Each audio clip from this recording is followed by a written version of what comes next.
Hey everybody, it is Dana and welcome back to my YouTube channel. Today I'm participating in the Altenew Hop, so let's get started. My card for today, I'm using the new Altenew Linear Spiral stamp set. I love the stamp set and I love the bold sentiments.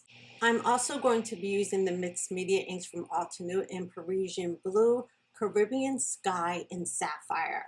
I love the blend of these three colors. So let's get started. I have a piece of white cardstock here. It is cut down to an A2 panel size, and I'm going to start with my Caribbean Sky.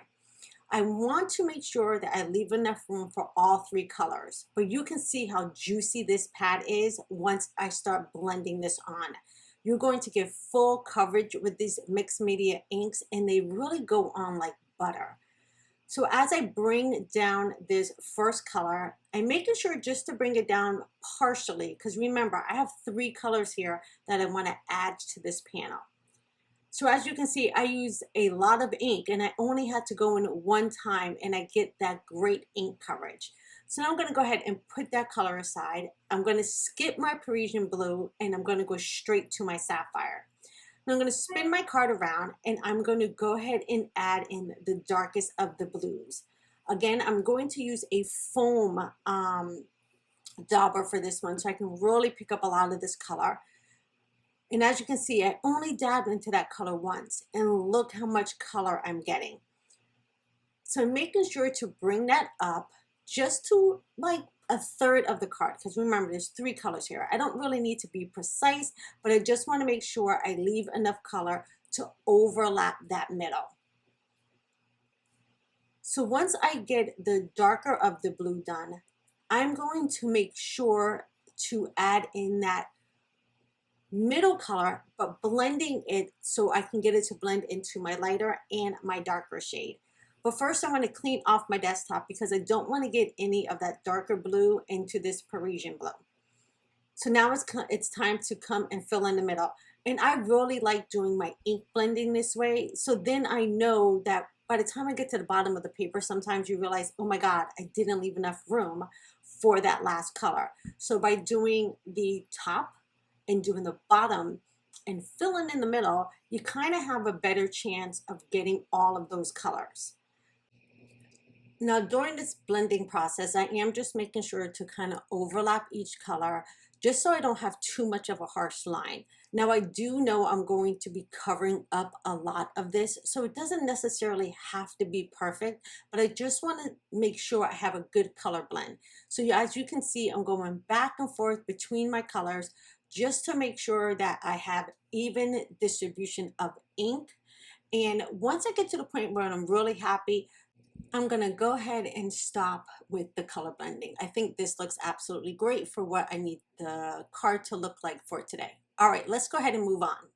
All right, I do want to clean off my mat at this point, and I do want to add a little bit of water to this just to get a little bit of a splatter effect. So I'm just going to spritz some water into the palm of my hand. I'm going to spritz the paper just a little bit because this is not watercolor paper, so I don't want to add too much. But I am going to be able to lift that color and get those little speckles that we normally would get with maybe like distress inks or something.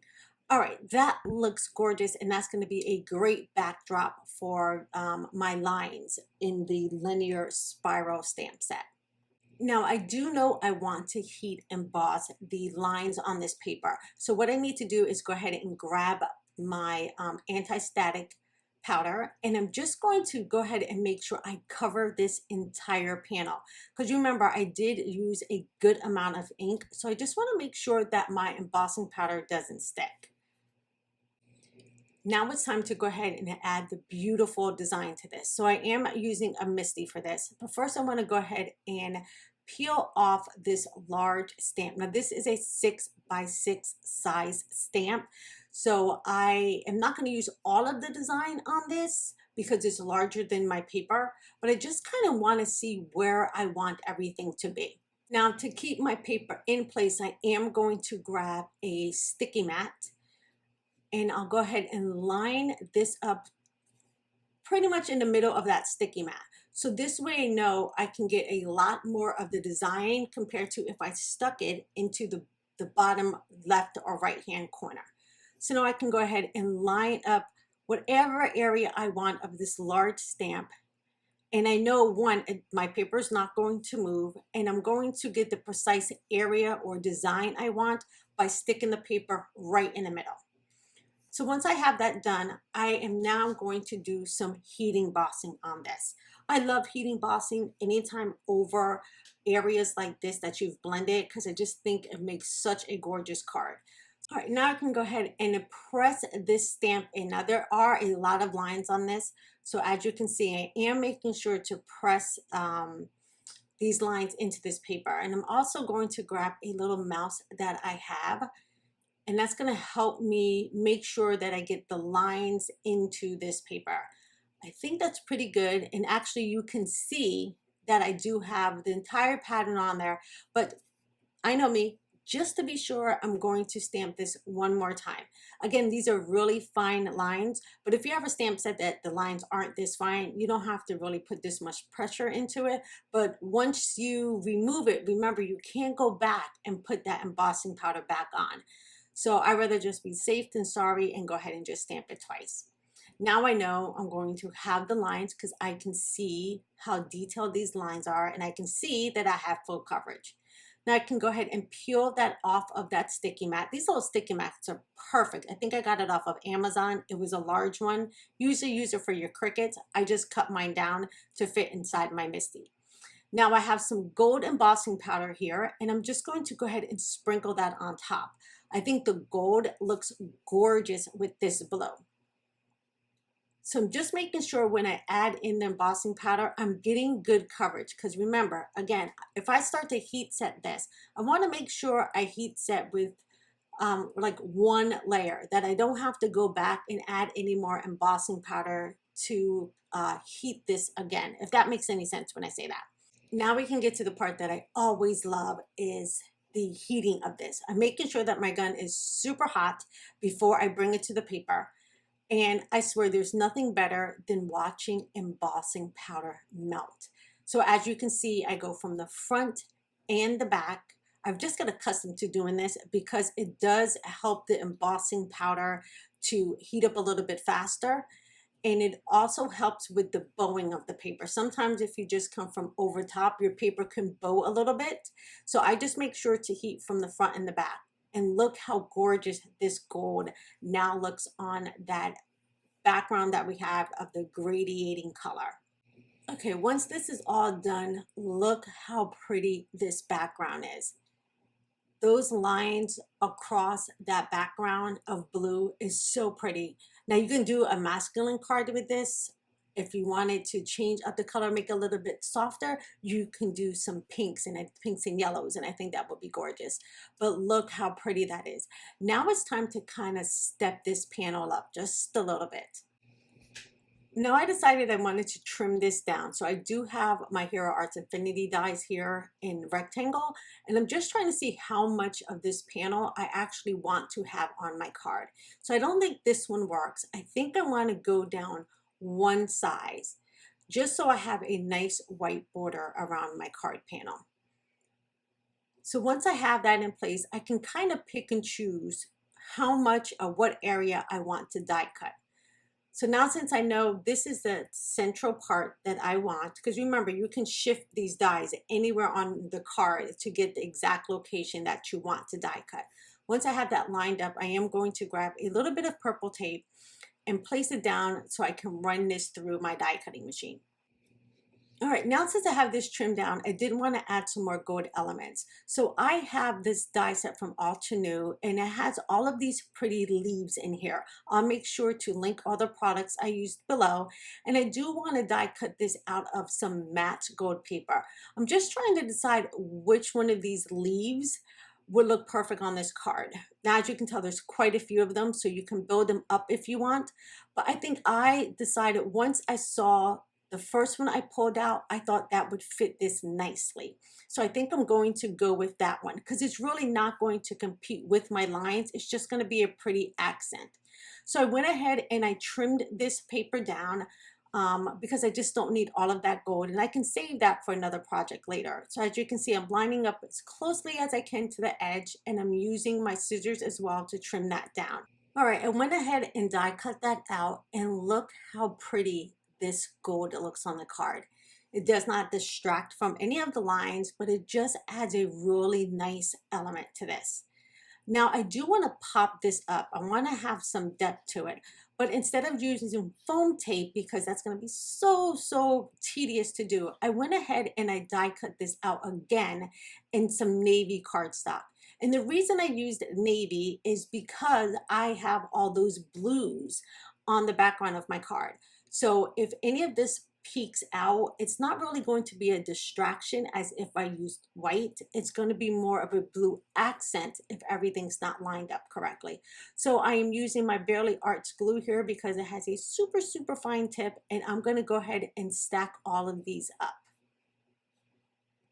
Now on to my last bit. I went ahead and I did stack two blues together, and then I'm going to add on that gold.